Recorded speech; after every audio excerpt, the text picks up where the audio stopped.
मशहूर shuttler PV Sindhu ने आज जंगी तैयारा उड़ाया। बेंगलुरु एरो इंडिया शो के दौरान मुल्क में तैयार करदा तेजस तैयारे को सिंधु आज फजा में ले गई। हिंदुस्तान एरोनॉटिक्स ने यह तैयारा तैयार किया है। आज एरो इंडिया शो के तहत वुमेन्स डे मनाया जा रहा है। सिंधु इस दौरान काफी अच्छे मूड में नजर आई। बैडमिंटन कोर्ट पर अपना जलवा दिखाने के बाद आज सिंधु ने नए अंदाज में नजर आई।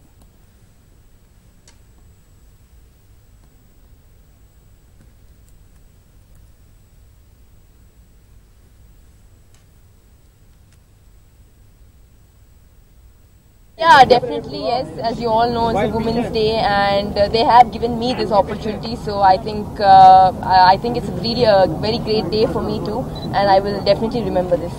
Very happy about it, and definitely being the first woman, I think I will just remember this forever.